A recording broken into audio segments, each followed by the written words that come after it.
Good morning, welcome back. We've had an exciting day here today at Chez Ray. The carpet and duct cleaning people have been here all day, tearing apart the house, making noise, stirring up dust, and cleaning our carpets in an amazingly wonderful way. So it's been a good day here, but it's August 29th, so let's talk about what happened on this date in history before we get back to our discussion of Isaiah. First of all, it was on this date in 29 AD that tradition tells us that John the Baptist was beheaded.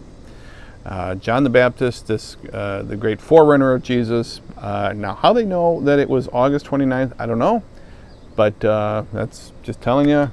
Tradition says this is the day. In 1533, Pizarro, the Spanish conquistador Pizarro, executed the last Inca emperor, Atahualpa, in Peru, and ended 300 years of Inca civilization, which at its peak covered or ruled 12 million people. So it was quite large. There was a lot of deception and things going on, and it kind of set the stage for a lot of the colonialism that went on over the next 4 or 5, and even to some extent is still going on today. In 1742, Edmund Hoyle published a short treatise on the card game whist. If you remember, then he went on to do other books on rules, and later it became Hoyle's Book of Cards and all that. And I mean, we had one when I was a kid. You know, what does Hoyle say about that? But his first book came out on this date in 1742. In 1942, the USSR, in 1949, the USSR did its first nuclear detonation. Exploded its first nuclear bomb, and then 4 years later, in 1953, the Soviet Union exploded its first hydrogen bomb. Now, I was not around at the time, but again, this was part of that whole Cold War thing, bombs exploding, stuff that was going on during the 1950s. And in 1953, the cartoon character Speedy Gonzales was first premiered in a cartoon. Okay, so that was on this date in 1953. Birthdays today include Ingrid Bergman. She was born on this date in 1915. Ingrid Bergman, famous actress, was in the movie Casablanca, the movie Cactus Flower, the movie Gaslight. If you hear talk, if you heard a lot of talk recently about gaslighting, comes from a movie that she was in from around 1940. I'm not sure when. But an interesting film that she was in. But she was born on this date in 1915.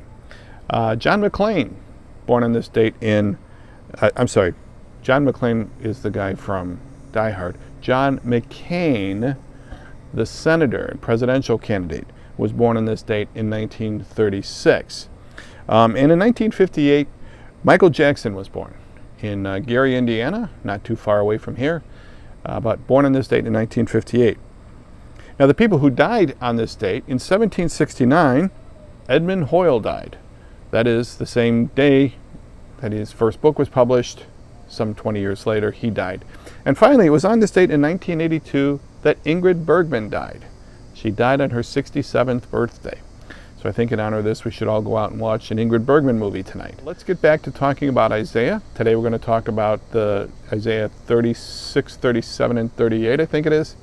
But then we're going to get into, and that's going to finish up this first major section of the book of Isaiah. So let's get back to talking about that. Good morning, welcome back. And we are here today to talk about Isaiah 37, 38, and 39. I know I had some confusion trying to remember, but I know, because I'm looking at the text, I know today we're going to talk about Isaiah 37, 38, and 39. 2 points I want to make before we begin. First of all, remember that we're contrasting this. We're contrasting the events of 37 through 39, especially 36 and 37, with the events of Isaiah 7 through 9. If you remember in Isaiah 7 through 9, Ahaz, as the king, is facing this existential threat from the alliance of Syria and Israel. So Ahaz, king of Judah, that southern kingdom, is facing this existential threat from this alliance of Israel and the northern kingdom and Syria. And so his plan is to enlist Assyria's help.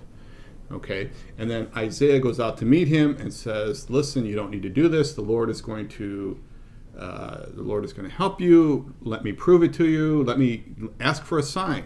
And Ahaz says, "No, sorry, I think we're going to do it my way." His plan to again assist, engage the assistance of Assyria, and that's where Isaiah says, "Look, I'm going to give you a sign anyway. The Lord Himself will give you a sign anyway, and that is that that a child is going to be born. The young woman, virgin, shall be with child, and by the time the child reaches a certain age, this threat won't even exist anymore." And that, in fact, happens. And it was a major failure on Ahaz's part to say, okay, who are you going to trust? Are you going to trust what God is telling you? So God explicitly told him that you don't need to do this. I'm going to take care of it.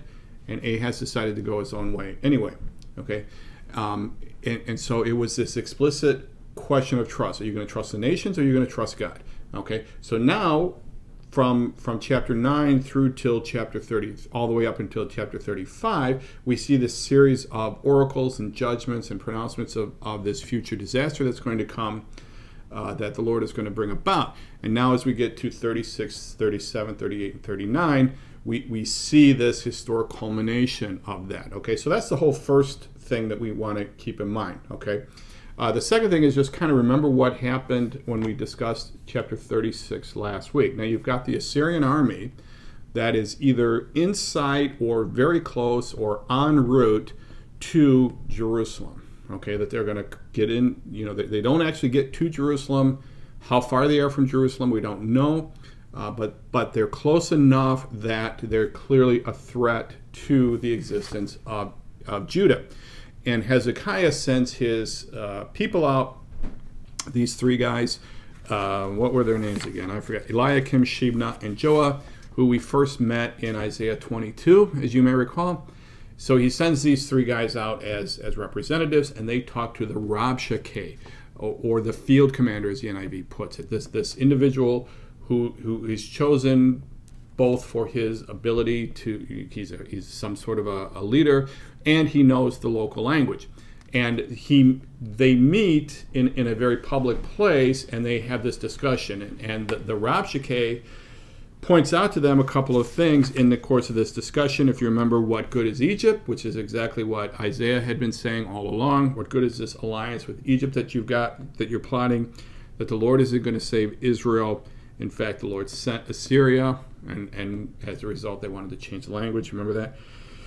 The third thing they pointed out is, like, look at how big our army is. I mean, you don't have a choice. And the fourth thing was that, listen, if you just trust us now, if you trust Assyria now, and the side note, if you trust Assyria like Ahaz wanted to trust Assyria, like Hezekiah's father wanted to trust Assyria, everything's going to be okay. In the long run, you're going to be okay. And at the end of chapter 36, we saw that these three guys, Eliakim, Shebna, and Joah, bring the story, what the Rabshakeh said, back to Hezekiah. Now, Hezekiah is the king. Okay, so that's where we're going to pick it up today in chapter 37. What does Hezekiah do in response to this great threat that he's given? Okay, now, again, Ahaz is Hezekiah's father. So all this time you want to compare and contrast this with Hezekiah and Ahaz, or you want to compare those two in their reactions and see how they reacted to these threats based on what we know on chapters 12 through 35, what the Lord had already said. Okay, so here in 37, beginning with verse 1, it says, "As soon as King Hezekiah heard it, he tore his clothes." Heard it, that is the words of the Rabshakeh. He tore his clothes and covered himself with sackcloth, which in the day was a sign of mourning, a sign of penitence, a sign of, okay, I've got troubles here, and went into the house of the Lord. All right. Now, first of all, I want to just briefly talk about the contrast and then ask a very reasonable question. Okay, the first one is, again, Ahaz is presented with the situation. And Isaiah says, here, ask for a sign. And Ahaz won't even ask for a sign. He doesn't want anything to do with the Lord's plan for Israel at that time. He just, no, I don't want to bother the Lord with a sign or anything like that, because I'm going to do what I'm going to do. So what's the point in telling him? Whereas Hezekiah, in contrast, or by contrast, immediately realizes, okay, I'm in trouble here. I need to go and seek out the answer from the Lord. And so he goes to the house of the Lord, and I'm assuming this means the temple. Okay. So that's kind of one contrast, a difference between Ahaz the father and Hezekiah the son. Now, side note, side question here, and this is a very reasonable question to ask. Okay, wait a minute. Isn't Hezekiah the king? Okay, so he's the king. So who's responsible for this whole Egypt thing? Okay, if not the king. Okay, doesn't he know what happened here? Isn't he the one responsible for this Egypt alliance? Okay, and now, so that question is not clear. It's not clear that Hezekiah, in fact, is the one that negotiated with them, but he's the king. Okay, so what level of responsibility does he have to this whole debacle that's going on? Okay, now this is a very reasonable question. And there's a couple of answers, and there isn't a definitive answer. Let me put it this way. There is not a definitive answer. Okay, so we don't know to what extent Hezekiah is involved in these discussions with the Egyptians. Okay, we don't know. He could be very, very involved. He could be not involved at all. It could be something that his people are doing. We don't know. But there's a couple of ideas as far as just kind of getting some sense of where this is. First of all, and I mentioned this last week, that it's conceivable that there could have been a co-regency period, because the dates of Hezekiah's reigns are pretty fuzzy. Okay, now again, I've just kind of glossed over the date stuff in these passages. There's a long discussion on them in any commentary you want to look at. So as far as how you rationalize these dates, and I'm just going to ignore those for the time being. It's a legitimate discussion, but I'm going to just kind of ignore, just take the text at face value and go on from there. Okay, but the one idea is that there was a co-regency period. That is that Ahaz and Hezekiah jointly ruled in some sense, and maybe Ahaz was the one that was doing the talking, and Hezekiah was unaware of it. And then Ahaz leaves the scene, he dies, he retires, whatever, and then Hezekiah suddenly goes in and like, whoa, walked into this whole mess. Okay, that's one possibility. Okay, and again, I'm not trying to excuse Hezekiah's role here or anything like that. I know in modern politics, okay, it's very fashionable, and we've seen this just very recently, where a political leader will stand up and say something to the effect of, I take full responsibility for what's going on. Okay, whatever the disaster is, and usually it has to do with the disaster. This is how you approach a disaster. You say, I take full responsibility for what's going on, okay? But everyone else is to blame. My hands were tied because of what this guy did, or what that guy did, or what those guys did. I take full responsibility, but I'm not to blame, okay? And I'm not saying that, Hezekiah as a king takes responsibility, but he's not to blame. He may be to blame, okay? So that's not what I'm saying. So, but one idea is that there may have been some sort of a co-regency thing. Okay.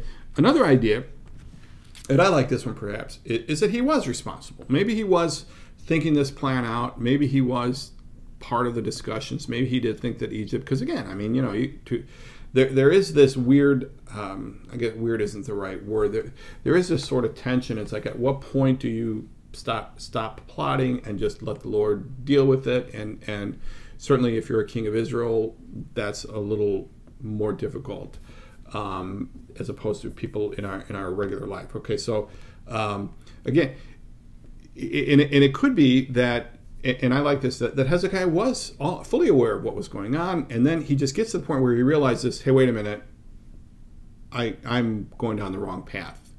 This is a mistake, and I need to change it. Okay, I was wrong. I need to change it. Okay.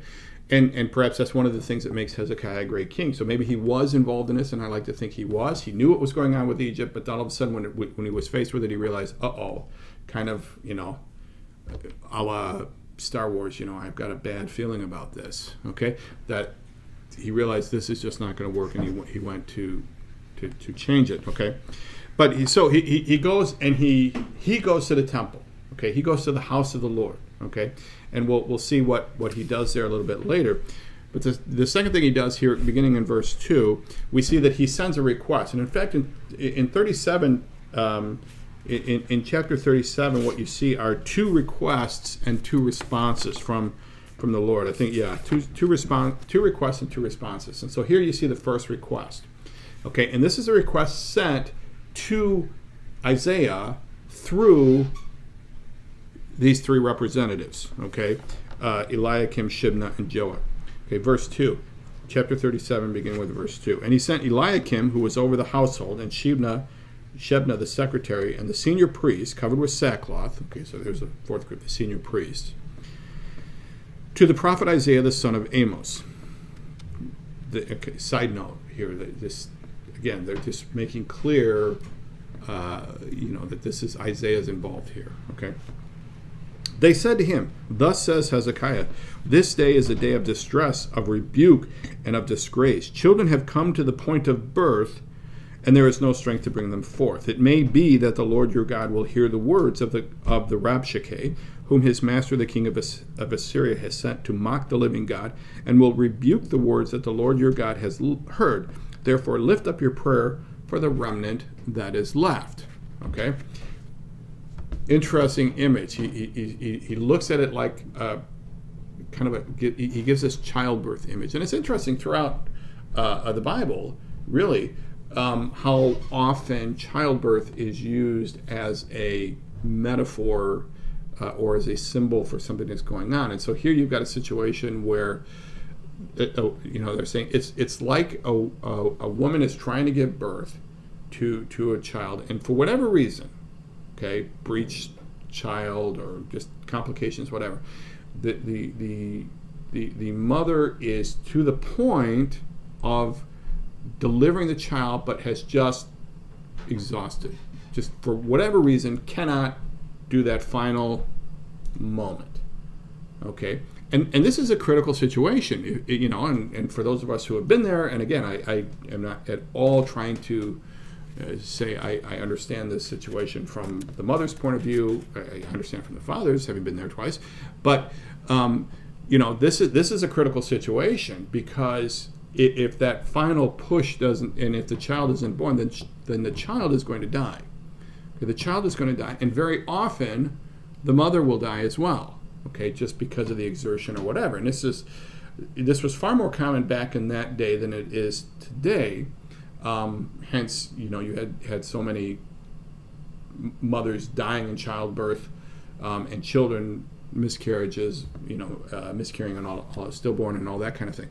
And so it's a very vivid image that I think a lot of people would have been very familiar with at that time. But he says, this is where we are. We are at this critical point that something needs to be done. Okay, so Isaiah responds, when the servants of King Hezekiah came to Isaiah, this is in verse 5, verse 6, Isaiah said to them, say to your master, thus says the Lord, do not be afraid because of the words that you have heard, with which the young men of the king of Assyria have reviled me. Behold, I will put a spirit in him, so that he shall hear a rumor and return to his own land, and I will make him fall by the sword in his own land. Okay, so the response is kind of passive. All right, the response is sort of passive. That is that Isaiah, the spokespeople come to Isaiah, and Isaiah says, tell Hezekiah, don't be afraid. Okay, Sennacherib, again, remember Sennacherib is the leader of the Assyrian army, the king, and he's going to leave, and he's going to be killed in his own homeland. Okay, which is not a great honor for a ruler, to be killed in your own homeland. Okay, so that's, and you make them, and that's a return. Now, beginning in verse 8 and 9, we hear, now we're back to kind of a narrative section where we hear about this rumor that he's going to hear. So this is just a fulfillment of what the Lord said is going to happen. The Lord through Isaiah said was going to happen. The Rabshakeh returned and found the king of Assyria fighting against Libnah, not where he was supposed to be, not where he had left him, for he had heard that the king had left Lachish. Okay, so that's the Rabshakeh, had heard this. Now the king heard concerning Tirhakah, king of Cush, he is sent out to fight against you. And when he heard it, he sent to messengers to Hezekiah, saying, thus shall you speak to Hezekiah, king of Judah. Okay, couple of things here. So now Hezekiah is on the move because he's heard this thing about, he's left Lachish, which is where he was fighting Egypt, and he's gone to this other place. So he's heard this rumor. He's left, but he doesn't want the pressure to be taken off of Hezekiah. He doesn't want Hezekiah to think that he's got a reprieve. Okay, so Sennacherib sends a message to Hezekiah. Okay. In here, and went, where am I? In verse 9. And when he heard it, he sent messengers to Hezekiah, saying, beginning with verse 10. Now, this is a message from Sennacherib to Hezekiah. Okay, now this isn't from Sennacherib to the Rabshakeh to talk to the people, to talk to Hezekiah. This is from Sennacherib directly to. So this is your second, this is a second demand, which is going to lead to the second request, which is going to lead to the second response. Thus shall you speak to Hezekiah, king of Judah. Do not let your God in whom you trust deceive you by promising that Jerusalem will not be given into the hands of the king of Assyria. Behold, you have heard what the kings of Assyria have done to all lands, devoting them to destruction. And shall you be delivered? Have the gods of the nations delivered them, the nations that my fathers destroyed, Gozan, Haran, Raziph, and the people of Eden who were in Telassar? Where is the king of Hamath, the king of Arpad, the king of the city of the king of the city of Sarfavim, the king of Hena, or the king of Iva? Okay. Now here this is, look at what he's saying. Now Sennacherib is telling Hezekiah a very similar thing to what his three emissaries, led by the Rabshakeh, say to the three emissaries. Now remember, at the first part of chapter 37, the Rabshakeh says to the three emissaries, really to the crowd at large, don't let Hezekiah deceive you, saying that the Lord is going to deliver you. Now Sennacherib, talking directly to Hezekiah, is saying, don't let your God deceive you. Now, whether Sennacherib believes that God is actually communicating with Hezekiah, or that Hezekiah is taking the word of some crazy prophet, like Isaiah or priest or whatever, he's saying a very similar thing, but only to Hezekiah he's saying, listen, don't let your God deceive you. Your God is nothing. Okay, your God can't contend with the army of Assyria. And he makes a very similar argument. Look at all these other gods that we defeated. Because again, at that point, if you defeated a city, or if you defeated a country, a people group, whatever, that had a particular god as their main god, for lack of a better word, it was assumed that you had defeated the god as well. Okay, so he kind of makes this same thing. Okay, so it's basically a repeat to Hezekiah of what the Rabshakeh did. Now Hezekiah is going to take this, and now this is the second request. Okay, the first request was to Hezekiah, and the response from Isaiah. So now Hezekiah, who is at the temple of the Lord, or is at the house of the Lord, the temple, here's the second request. Hezekiah received the letter from the hand of the messengers and read it, and Hezekiah went up to the house of the Lord and spread it before the Lord. Okay, again, the Lord knew what was in the letter, but he's putting it out there, and he's saying, okay, this is what the problem is. Perhaps this is, maybe this is, if you're looking at a theology of prayer, here's something, and say, look, here's what I'm praying about, this is it, it's right here.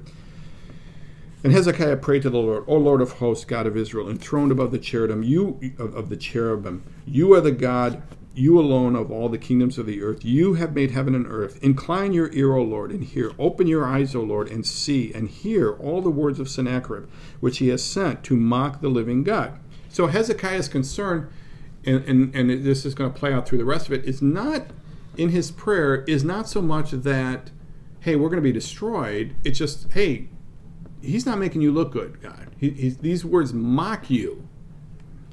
Truly, O Lord, the kings of Assyria have laid waste all the nations in their lands, and have cast their gods into the fire. For they were no gods but the work of men's hands, wood and stone. Therefore, they were destroyed. So Hezekiah knows why these other nations' gods were destroyed, why they don't matter, because they didn't matter. They weren't actually gods in any sense of the word compared to the God of Israel. So now, O Lord our God, save us from his hand, that all the kingdoms of the earth may know that you alone are the Lord. Okay, so here Hezekiah's concern is not so much that they're going to be destroyed. But it's like, hey, if we're destroyed, then your name is going to look bad. Okay, but if you rescue us, you are going to do what none of these other gods could do. And so it will be a great testimony to him, to you. Okay, so now in verse 21, you have a response. This is the second response. Okay, so now the response comes through Isaiah. Then Isaiah, the son of Amos, sent to Hezekiah, saying, Thus says the Lord, the God of Israel, because you have prayed to me concerning Sennacherib, king of Assyria, this is the word that the Lord has spoken concerning him.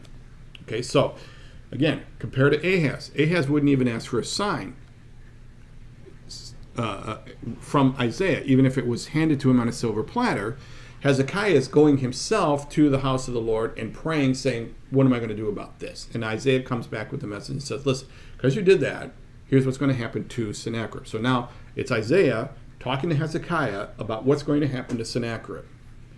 She being Israel, despises you. She scorns you. The virgin daughter of Zion, she wags her head behind you, the daughter of Jerusalem. Okay?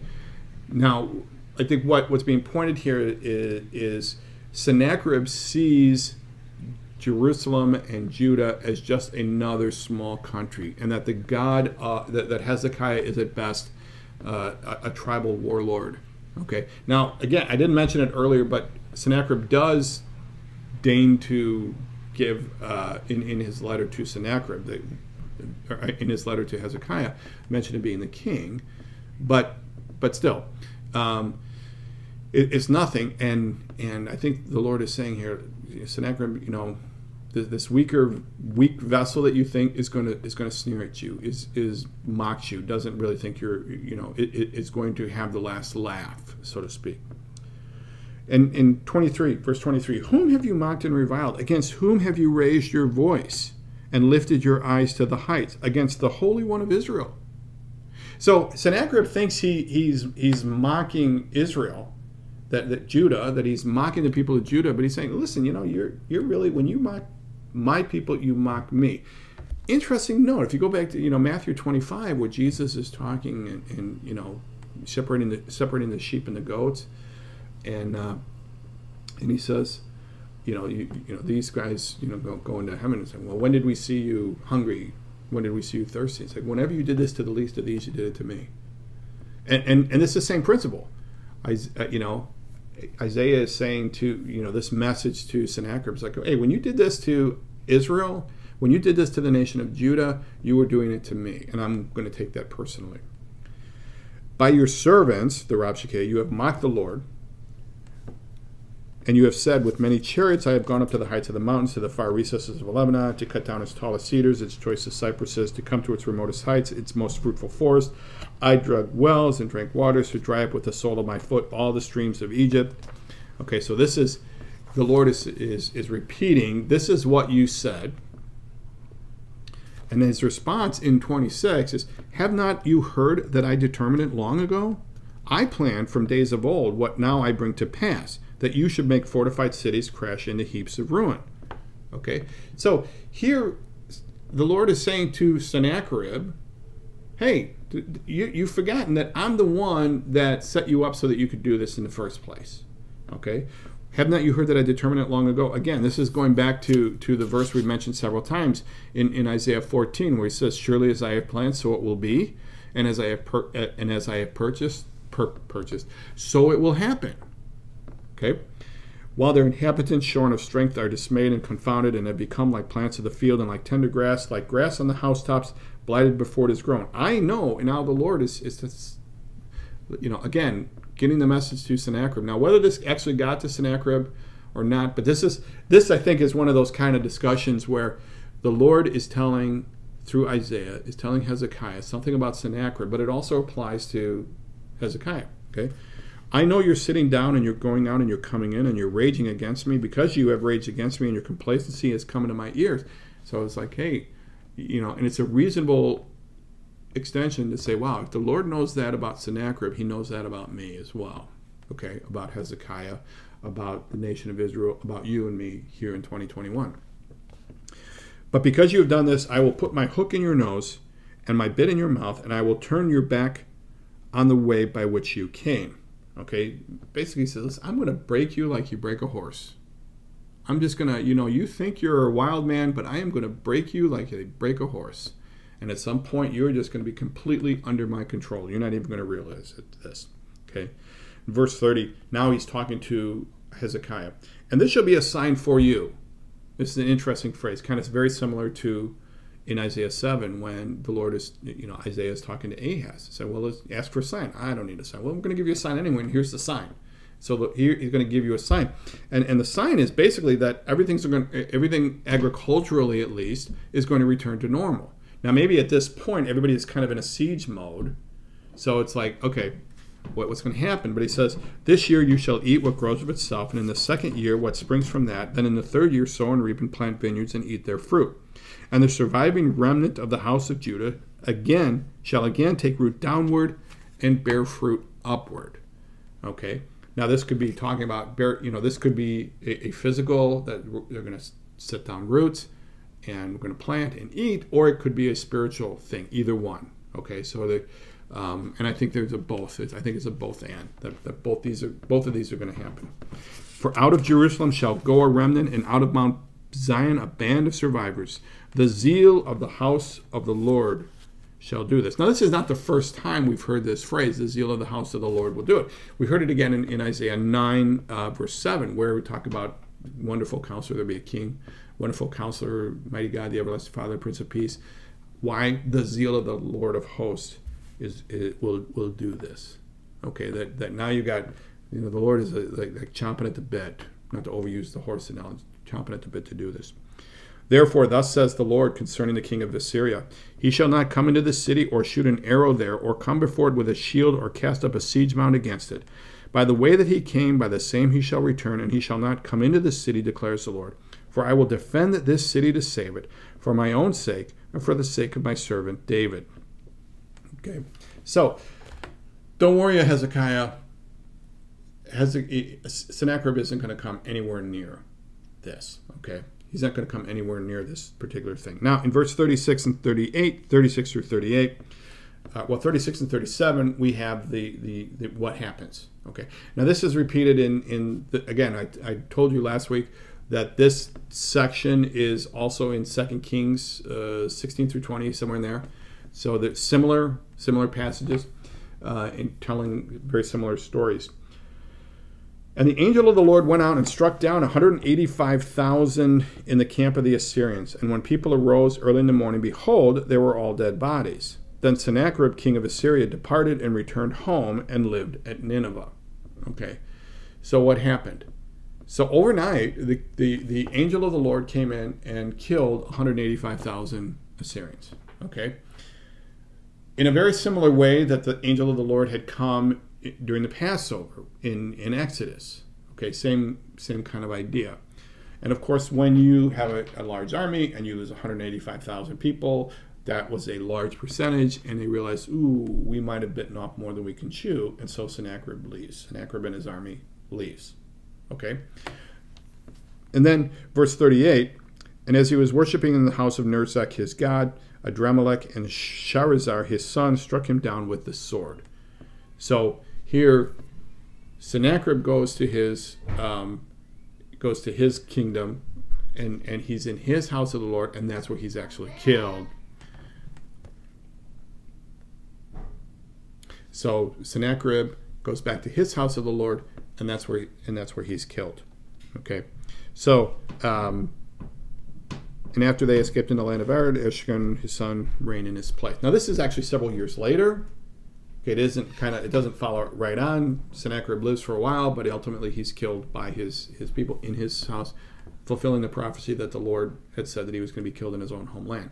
Now look at this. Let me just say something about this death of 185,000 people. Okay, and just kind of let's be clear about this. There isn't a historical validation of this event. Okay, so although there are annals of the Assyrian army, they kept record of things. There isn't a record that says, oh, by the way, we lost 185,000 people overnight. Okay, so this is not. There isn't what we call an extra biblical confirmation of this specifically. Okay, However, what we do know is first of all that the Assyrian army did mount an invasion of Israel, Judah. Okay, it's just Judah, and we know it failed. Okay, now Assyria was a very large country. Judah is a very small country. There is no explanation given as far as why it failed. Okay, but we know it did. Okay, Assyria never took over Israel. Okay. The third thing that we know, and this is just kind of reasoning this whole thing out, all right, this is not something that would make Assyria look good. So why would Assyria put it in their annals? So that, well, I mean, not necessarily why, but that would give one reason why the Assyrian annals would not include this. Okay, this is kind of a humiliating defeat. Why would they include this? Okay, just an idea. And then again, we do have two sources that say it did happen: the 2 Kings account and the Isaiah account. Okay, now again, you can get into whole sources things, and it's clear that these two are dealing, either one is writing off the other, and I talked about this last week, or there's another source that they're both looking at to recount this particular event. Okay, but we do have these sources that indicate that this is what happened, and it does fit in with the Lord saying, "Listen, I am going to take care of Assyria," and it's fulfilling all of these prophecies that we've talked about, promises that the Lord has made through the rest of the thing. Now, on the one hand, it certainly is a tragedy for the Assyrians, but on the other hand, what it tells us about God is that God is somebody who keeps His promises. Okay, that He said all these years that this is what's going to happen, that they're not going to get here, and when they got close, boom, major, and they were given plenty of warning, they came anyway, boom, this is what happens. Okay, all right, let me move on to 38, because I want to get through 38 and 39 today. So chapter 38, we talk about Hezekiah's sickness and recovery. And so we're going to talk about Hezekiah's sickness and recovery, and then the visit of the Babylonians. Okay, now these are not dealing with any sort of prophecy, but they do answer a question. Okay, why are these in here? Why are these stories in here? They do answer a question, and the question they answer is Hezekiah, or they cast the light, so let's just say they cast the light on him. Is Hezekiah the Messiah? Is Hezekiah the one talking about in Isaiah 7 through 9? And we mentioned this when we talked about that all of these, some people looked at these, wonderful Counselor, Mighty God, that's talking about Hezekiah, that he's going to be this great king. And what we find out, because of what happens in Isaiah 38 and 39, that Hezekiah is both mortal, he's mortal, and he makes mistakes. He's fallible, which does not bode well for somebody who's supposed to be the Messiah. So that suggests, it's put in there just so everybody is clear, hey, Hezekiah is a great guy, don't get me wrong, but he's limited. He has limitations, meaning he's not the Messiah. He's not the one promised. So then again, you have to ask yourself, well, who is? Well, if you're a New Testament believer, then you would say Jesus is the Messiah. But let's talk about 38. In those days, okay, again, I'm not going to worry about trying to nail the dates down, but in those days, Hezekiah became sick and was at the point of death. And Isaiah the prophet, the son of Amos, came to him and said to him, "Thus says the Lord, set your house in order, for you shall die, you shall not recover." All right, again, now this follows the king's account. And so one day Hezekiah gets sick, Isaiah comes in and says, hey, you're going to die, get ready. Hezekiah turned his face to the wall and prayed to the Lord and said, "Please, O Lord, remember how I have walked before you in faithfulness and with a whole heart, and have done what is good in your sight." Okay. Now, at the time this is believed to have happened, Hezekiah would have been fairly young, 39, extremely young from my perspective, 39, extremely young to be passing away, and he's childless, so he doesn't have an heir. Okay, which in the king world is a really bad thing, to die without an heir. Okay, I mean, I read a couple of books by a guy named, I forget his name now, Dan Jones, I think, about the Plantagenets and just the efforts they went to make sure they had an heir. That this legitimacy of having an heir was a huge, Plantagenets ruling, the Henry IV, Henry V, all those guys in England. That having an heir was a huge thing. Okay. So he's going to die. He's young. He doesn't have an heir. Okay, this is just a huge insult to his legacy. Then the word of the Lord came to Isaiah. "Go and say to Hezekiah, thus says the Lord, the God of David, your father, I have heard your prayer. I have seen your tears. Behold, I will add 15 years to your life. I will deliver you and this city out of the hand of the king of Assyria and will defend this city." Now that suggests that this is taking place around the time of the Assyrian invasion. Okay? But regardless, this shall be the sign to you. Again, compare this to Isaiah 7. Here, this will be a sign that the Lord will do this thing that he has promised. Behold, I will make the shadow cast by the declining sun on the dial of Ahaz turned back 10 steps. So the sun turned back on the dial the 10 steps by which it had declined. Okay, so I think what we're talking about here is like a sundial, and with a sundial, a little triangle thing that the shadow moves, and it's like backed up. So like took 10 minutes out of the day or something like that. Okay, some way that it was clear that Hezekiah got the answer to his prayer. Now again, I don't know if this, this is kind of an interesting question to me as I started thinking about it, because I mentioned earlier that we'd had these, we had a carpet cleaning, duct cleaning service in the house yesterday, and I had very carefully planned on their being here today. That was in my head, that's what was going to happen, and I was going to spend all day yesterday preparing for that, moving furniture and all that kind of stuff that you do. All right, so I was going to have the whole day to worry about that. Okay, whereas all of a sudden they called me at 7:30 in the morning, said, "Yeah, we're going to be there in 30 minutes," and I realized that I had the date wrong in my head. I had it right on my calendar, but I had the date wrong. So I had to compress all of that down into 15 minutes, or in about 30 minutes, to get everything ready as much as I could in 30 minutes. So here it's like, I don't know. I mean, given a choice between dying soon and living 15 years, I obviously, like just about anyone, I would pick choosing the 15 years. But it's an interesting question, because now suddenly, if you know you're going to live for 15 years, if you have the Lord's command, it's, that 15th year has got to be like pretty bad. Like, okay, am I going to die today? Is this today? Is, kind of stuff. I don't know, but whatever. So, but the point here, and I think the reason it's put in here is just to indicate that Isaiah is mortal. Okay, he's not a God, he's not God, he's not the Messiah. Okay, and that's clearly the thing. Now, in beginning in verse 9, Isaiah writes this psalm/lament, kind of telling the story of what happened to him. So this is sort of like a poem, lament, psalm written by Hezekiah about his sickness. And let me just read it real quick. There's some issues about it. They can't decide whether it's a psalm, it's a lament, whatever. But let's read it anyway. I said in the middle of my days, I must depart. Okay, so the middle of my days. So he thinks he's young. I must depart. I am consigned to the gates of Sheol for the rest of my years, meaning death. I said, I shall not see the Lord in the land of the living. I shall look on man no more among the inhabitants of the world.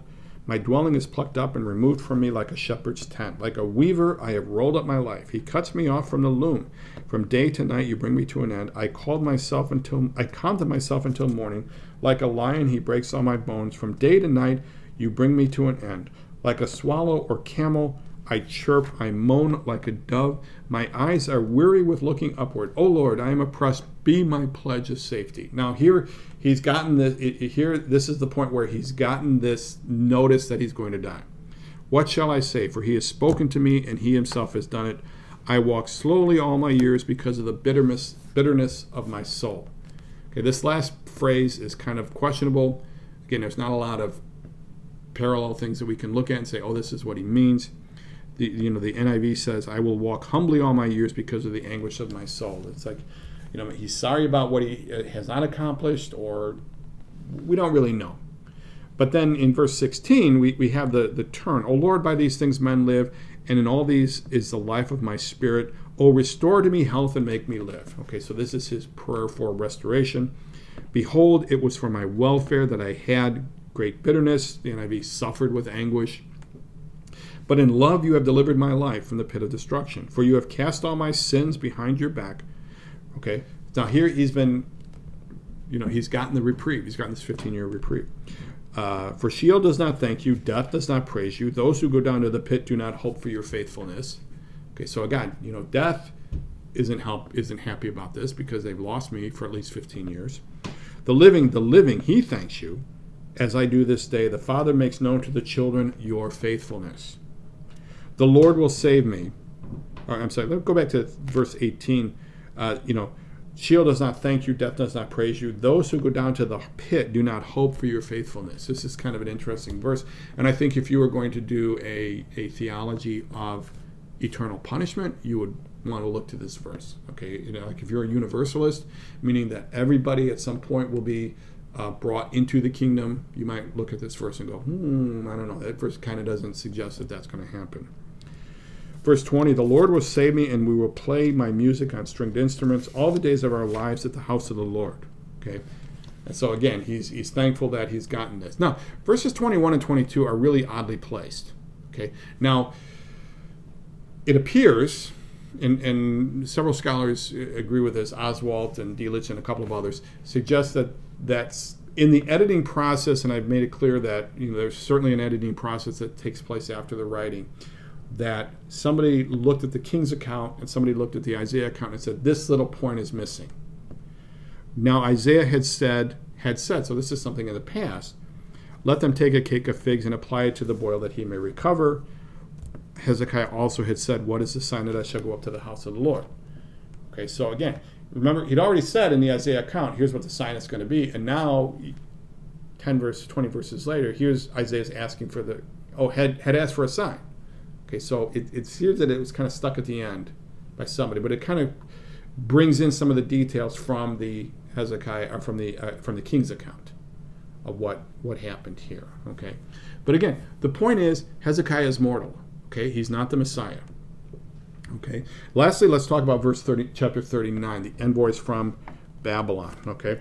At that time, Merodach, and this is a short thing. So, at that time, Merodach Baladan, the son of Baladan, king of Babylon, sent envoys with letters and a present to Hezekiah, for he had heard that he had been sick and had recovered. Okay, so now this is Babylon, not Assyria, Babylon. Okay, now Babylon's going to be a pain later on, but at this point, they're playing nice. Oh, I heard you were sick. Here, this is like a florist get well flowers. Okay, whatever.